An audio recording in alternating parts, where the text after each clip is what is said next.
तर कोकाटेंच्या अटकेकरता नाशिक कोर्टात अर्ज दाखल आहे। मंत्री कोकाटेंना कोणत्याही क्षणी अटक होऊ शकते। नाशिक जिल्हा सत्र न्यायालयाचे अटकेचे निर्देश आहेत। कोकाटे आज उच्च न्यायालयात जाणार आहेत। क्रीडा मंत्री माणिकराव कोकाटे सध्या तरी नॉट रिचेबल आहेत।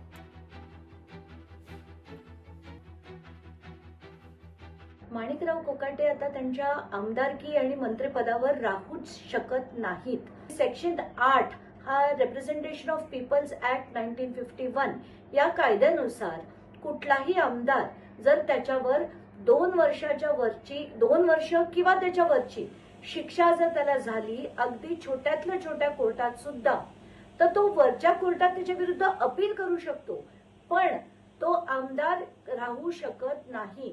त्यांची आमदारकी आणि मंत्रीपद याचा त्यांना तातडीने डिस्क्वालिफिकेशन हे महाराष्ट्र सरकारतर्फे झालं पाहिजे। जे काही कायदेशीर कारवाई जे काही कोर्टाची असेल किंवा विधिमंडळ म्हणून असेल किंवा संविधानिक असेल, शेवटी कोर्टाची केस आहे, त्यांनाही वर जाण्याची संधी आहे, अपील करण्याची संधी आहे।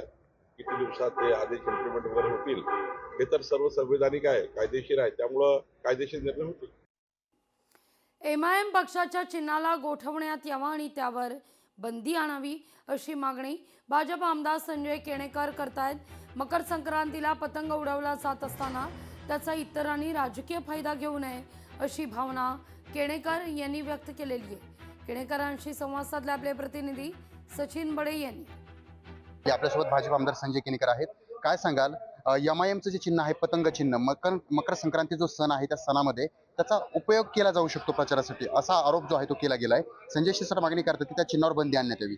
खरं तर हा हिंदूंचा धार्मिक सण आहे आणि या धार्मिक सणामध्ये पतंग उडवणं हा आनंदाचा विषय आहे आणि त्यामुळे त्याला जर कोणी प्रचाराचा मुद्दा करण्याचा विषय करत असेल आणि प्रचाराच्या मुद्द्याच्या दृष्टिकोनातून त्याला सोशल मीडियावर फॉरवर्ड करत असेल आणि त्या मुद्द्यानेच प्रचाराच्या मुद्द्याने जर त्याला कोणी उडवत असेल तर निश्चितपणे त्यांनी बंदी घालावा, हा विषय त्यासाठी आहे। परंतु निश्चित हा धार्मिक सण आहे आणि पतंग उडवणे हा एक धार्मिक सणातील एक हिंदूंचा आनंद उत्सव आहे।